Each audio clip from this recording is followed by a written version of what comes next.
that we were shooting in like 2 hours before and go out and just wrangle all the snakes, clear them out of like the woods, so that way no one was going to get like bit by a snake.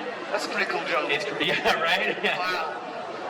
Donc il y avait, non seulement il faisait chaud et c'était humide, mais il était couvert de liquide pour arrêter les bestioles là. Et il y avait aussi des scènes où il y avait des gens qui, leur boulot c'était de faire partir les serpents. Get the fuck out of it. Faire partir les serpents. Yeah, that must have been amazing. Were you sometimes scared that there was a potential snake in the vicinity? The only times that I was ever afraid of what was around me was when, so after my character's eye got shot out, I had to wear that eye patch the whole time, and when you only have one eye, you can't see anything over here. So there were times where I'd be in a scene, and I just hear like a wasp or a bee or something just like buzzing around on this side, and I'm like, I have to like stay in character, stay in the scene. I don't want to ruin the shot, you know. And yeah, just being terrified of like, you know, if this thing is going to land on me, if it already has landed on me on like my eye patch and like it's about to sting me. It's the only time I've ever been afraid of those bugs. Okay, that's pretty good. Je lui ai demandé s'il avait peur des serpents ou pas. Et c'était pas vraiment les serpents, c'était les bestioles, c'était les insectes et les moustiques et tout ça. Surtout quand il avait son eye patch, quand il n'avait plus juste un œil. Parce qu'il ne voyait pas de ce côté-là. Et quelquefois, ils entendaient les moustiques et ça, il avait la trouille, quoi. Il détestait ça. Fair enough. Question about your lost eye.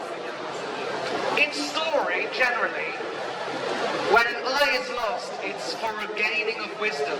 So in mythology, Odin gives his eye up to gain wisdom. Donc généralement dans les histoires, quand un personnage perd un œil, c'est pour gagner quelque chose. Quelquefois, c'est gagner la sagesse. Donc dans la mythologie de Odin, le dieu des Norvèges, là,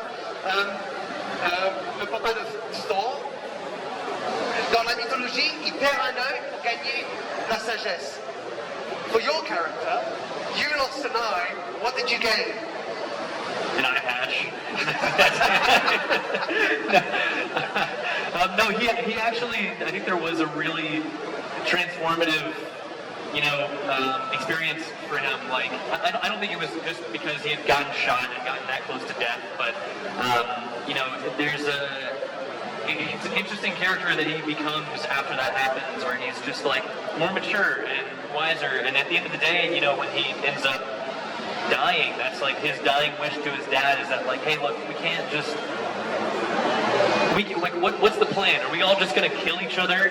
You know, like, but there has to be like something here that we do, some middle ground that we meet, because otherwise we're all just all gonna die, and that's gonna be it. So in a way, it was a sudden confrontation with death and an acceptance? Maybe. I don't know if 16-year-old me as the actor was thinking of that, you know. Yeah, but subconsciously, potentially, exactly, you pick up on it, right? Yeah. Yeah. Look, like me, like in my personal life, I had just graduated high school, you know, and so I was like saying goodbye to like that whole chapter of my life, and I had a bunch of stuff kind of like set up and planned for the next few years, and then I got the heads up that I wasn't going to be on the show anymore. So it was a really interesting time to say goodbye to like a lot of things. And right after I left the show, I think like a couple days later, I moved out to LA. So like putting everything behind. So it was a really like crazy, weird time. And it was kind of calming. You know, just that like, okay, you know, this is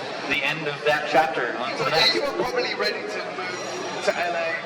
It's sunny, but it's not humid. It's true. It's no more humidity. Yes. It's all on fire. Yeah. What was the most traumatic scene for you to film? You guys just love the sad questions, the trauma questions, right? It's France. I know, right? Yeah. Oh man. Probably the scene where Carl has to kill his mother, the 13th birthday. No, I mean just because it was like a time where the woman who played my mother, Sarah Wayne Callie, she was amazing and was like a mother to me on set, you know, was just like always looking out for me. And her character doesn't die until like way later in the comic books. So I was expecting her to be around for a long time, but yeah, she wasn't. And that whole sequence took us like 2 days to film, so it was just crying nonstop for 2 days. It was a lot. And it was like, it was very bizarre. But I wouldn't say any of it was ever really traumatic. Like, I mean, it's all fake. You know, it's all just scenes that we're doing. But it still is people that you're saying goodbye to. And you know, when you work somewhere, and the people that you know are working there with you have also been working with you for years. It's hard to say goodbye to them, and knowing that they're going to go on and do the next thing. And it's awesome, but it's sad. Man, that's such a mean question. Oh, do I like myself as Carl or the comic book character version of Carl more? Oh man, I mean, gosh, it's so hard. I think there were a lot of moments in the show that were more like, not real, but just that you would expect a kid to do. You know, it's like, of course the kid is going to run off into the woods and, you know, get too scared to shoot a zombie that then goes and kills Dale. You know, like, of course that's going to happen, like, you know, to a kid. But at the same time, like, seeing comic Carl's, like, progression, you know, I mean, because in the comics they're able to traverse, like, multiple years of time in the show. I'm sorry, in the comics, but in the show we were kind of only limited to, like, you know, a couple of years of time because we had baby Judith that would have to get older and we'd have to, like, figure out how to, you know, teach a toddler how to act. It's like, you know, just, that'd be great. So, I don't know. I can't give a good answer one way or another because they're both really cool.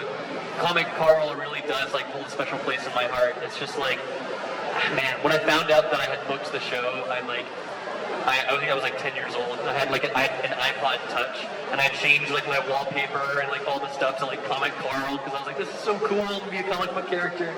But yeah, I don't know. It's hard. I can't choose.